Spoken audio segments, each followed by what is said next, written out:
Bismillahirrahmanirrahim. Assalamualaikum warahmatullahi wabarakatuh.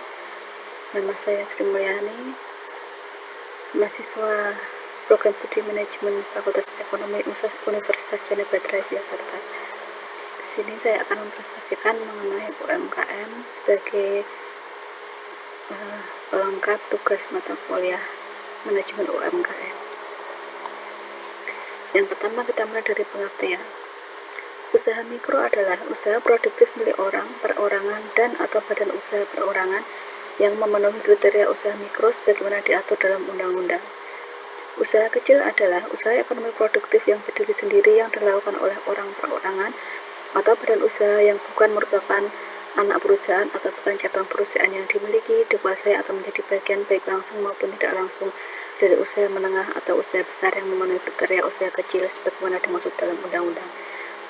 Usaha menengah adalah usaha ekonomi produktif yang berdiri sendiri yang dilakukan oleh perorangan atau badan usaha yang bukan merupakan anak perusahaan atau cabang perusahaan yang dimiliki, dikuasai atau menjadi bagian baik langsung maupun tidak langsung dengan usaha kecil atau usaha besar dengan jumlah kekayaan bersih atau hasil penjualan tahunan sebagaimana diatur dalam undang-undang.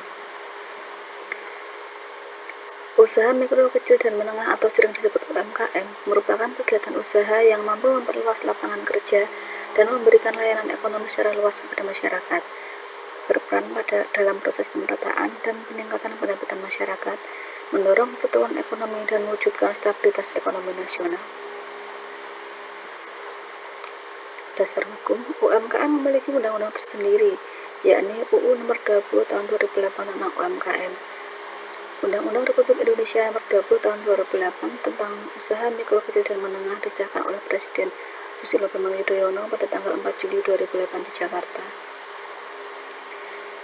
Undang-undang tentang UMKM diundangkan dalam Lembaran Negara Republik Indonesia tahun 2008 Nomor 93 dan penjelasan atas Undang-Undang Republik Indonesia Nomor 20 Tahun 2008 tentang Usaha Mikro, Kecil, dan Menengah dalam tambahan Lembaran Negara Republik Indonesia Nomor 4866 oleh Menkumham Anima Talata pada tanggal 4 Juli 2008. Pertimbangan yang menjadi latar belakang disahkannya UU Nomor 20 Tahun 2008 adalah bahwa masyarakat adil dan makmur berdasarkan Pancasila dan Undang-Undang Dasar Negara Republik Indonesia tahun 1945 harus diwujudkan melalui pembangunan perekonomian nasional berdasarkan demokrasi ekonomi. Yang kedua, bahwa sesuai dengan amanat ketetapan MPR tentang politik ekonomi dalam rangka demokrasi ekonomi, usaha mikro, kecil, dan menengah perlu diberdayakan sebagai bagian integral ekonomi rakyat yang mempunyai kedudukan, peran, dan potensi strategis untuk mewujudkan struktur perekonomian nasional yang makin seimbang, berkembang, dan berkeadilan. Bahwa pemberdayaan usaha mikro, kecil, dan menengah sebagaimana dimaksud dalam huruf B perlu diselenggarakan secara menyeluruh, optimal, dan berkesinambungan melalui pengembangan iklim yang kondusif, pemberian kesempatan usaha, dukungan, pelindungan, dan pengembangan usaha seluas-luasnya sehingga mampu meningkatkan kedudukan, peran, dan potensi usaha seluas-luasnya mikro, kecil, dan menengah dalam mewujudkan pertumbuhan ekonomi, pemerataan, dan peningkatan pendapatan rakyat, penciptaan lapangan kerja, dan pengentasan kemiskinan. Bahwa sehubungan dengan perkembangan lingkungan perekonomian yang semakin dinamis dan global, UU Nomor 9 Tahun 1995 tentang usaha kecil hanya mengatur usaha kecil perlu diganti, agar usaha mikro, kecil, dan menengah di Indonesia dapat memperoleh jaminan kepastian dan keadilan usaha. Meskipun usaha kecil, mikro, dan menengah telah menunjukkan peranannya dalam perekonomian nasional, namun masih menghadapi berbagai hambatan dan kendala, baik yang bersifat internal maupun eksternal. Dalam hal produksi dan pengolahan, pemasaran sumber daya manusia, desain teknologi dan permodalan, serta iklim usaha. Untuk meningkatkan kesempatan, kemampuan, dan perlindungan usaha mikro, kecil, dan menengah, telah ditetapkan berbagai kebijakan tentang pencadangan usaha, pendanaan, dan pengembangannya, namun belum optimal. Hal itu dikarenakan kebijakan tersebut belum dapat memberikan perlindungan, kepastian berusaha, dan fasilitas yang memadai untuk pemberdayaan usaha kecil, mikro, dan menengah. Tujuan dari pemberdayaan usaha mikro, kecil, dan menengah yaitu mewujudkan struktur perekonomian nasional yang seimbang, berkembang, dan berkeadilan, menumbuhkan dan mengembangkan kemampuan usaha mikro, kecil, dan menengah menjadi usaha yang tangguh dan mandiri, serta meningkatkan peran usaha mikro, kecil, dan menengah dalam pembangunan daerah, penciptaan lapangan kerja, pemerataan pendapatan, pertumbuhan ekonomi, dan pengentasan rakyat dari kemiskinan. Untuk meningkatkan efektivitas program pemberdayaan UMKM, pemerintah memiliki visi untuk mensinkronkan program pemberdayaan UMKM. Dalam visi tersebut, Kementerian Koperasi dan Usaha Kecil dan Menengah akan memiliki peran penting dalam koordinasi kebijakan, program, dan pendataan program UMKM serta penerima atau peserta program.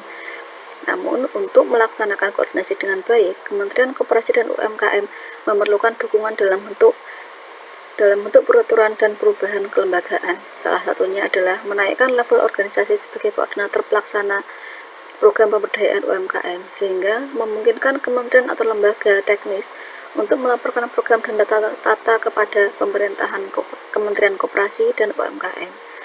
Selain itu, penguatan sumber daya manusia serta organisasi diperlukan agar Kementerian Koperasi dan UMKM mampu membangun sistem basis data, harmonisasi regulasi dan kebijakan, serta program One Gate Policy.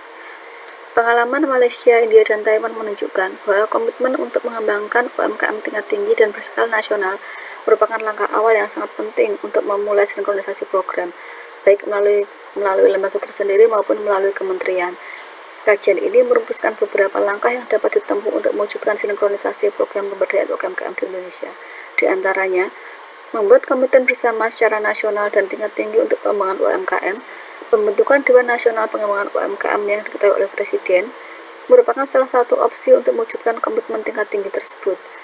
Namun perlu diingat bahwa pembentukan Dewan Nasional memerlukan target dan kriteria penunjukan yang jelas untuk mengurangi pemborosan anggaran.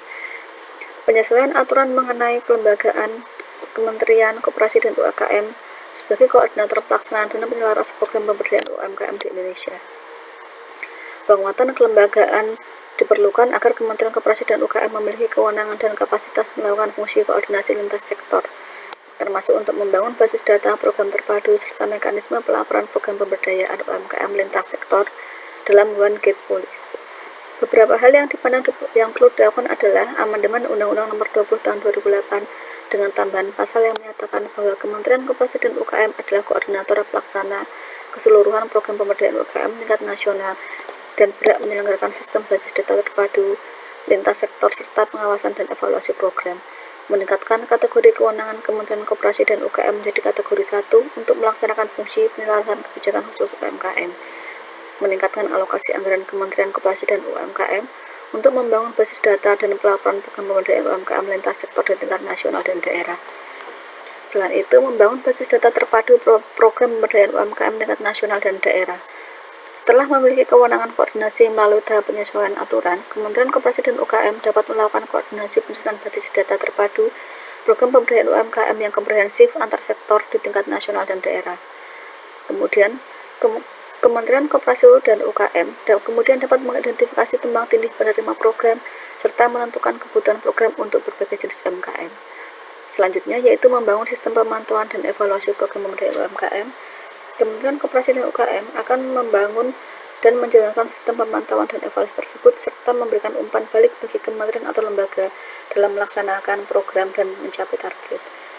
Arah kebijakan pengembangan UMKM idealnya tidak bersifat one size fits all atau satu ukuran untuk semua, tapi dirancang untuk memenuhi kebutuhan setiap UMKM yang karakteristiknya beragam.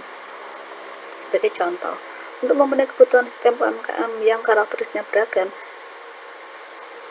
sebagai contohnya yaitu untuk usaha ultramikro dan mikro dapat dikembangkan skema permodalan yang membedakan jenis usaha yang survivalis dan growth oriented. Kredit ultramikro untuk jenis usaha survivalis bagi UMKM yang non-bankable dibuat skema tersendiri. Adapun program pemberdayaan KUR ditargetkan untuk usaha yang mau naik kelas. Sementara itu, program pelatihan kompetensi sumber daya manusia UMKM dapat ditargetkan untuk UMKM yang memiliki visi pengembangan usaha.